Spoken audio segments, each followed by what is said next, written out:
ले जाई दिन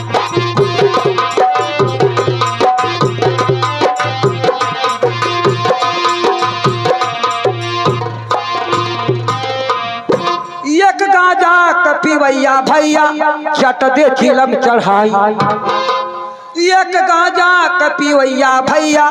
चट दे चिलम चढ़ाई ए भैया हमारे में अच्छा बेचन हम वो रोज पिए नहीं भैया छोड़ देना कऊ महीना हो मास्टर से पूछिला बगलिया में बैठल हो एक गाजा कपिवैया भैया चट दे चिलम चढ़ाई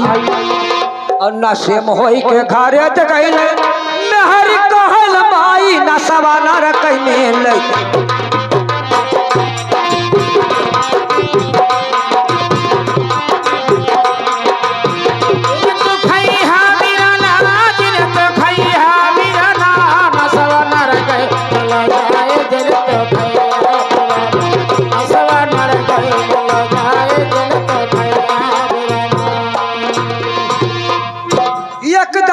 कपिवैया भैया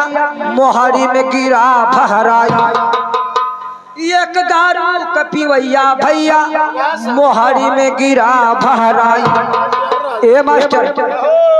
कहीं दारू पिए वाले एक चुक्कर लगा लेना तो उन्हें प्रधानमंत्री के पावर है मुख्यमंत्री विधायक का छोड़ा सीधे प्रधानमंत्री के पावर है नहीं मास्टर हम पिए छोड़ दिए एकदम कुल ए मास्टर जब पी ली है एक चक्कर लग रहा कौन है रे सारे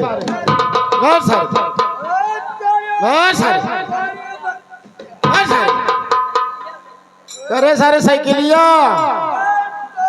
अरे सारे साइकिलिया का कैला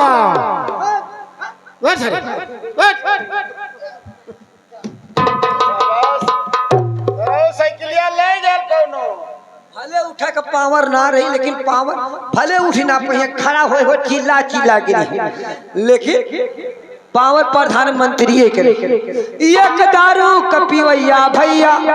मोहरी में गिरा भहराई और चारी थप्पड़ा मुहामा पे दैदा हो सचत हो जाई ना सवाना रकई में ले जाई जिनत ना सवाना रकई में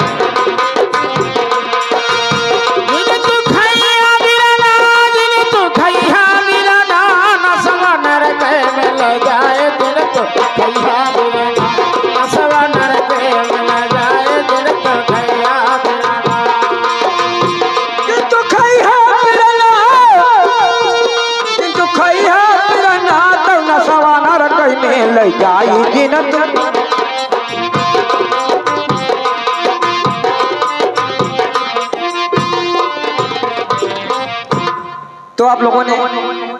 हमारे संगीत का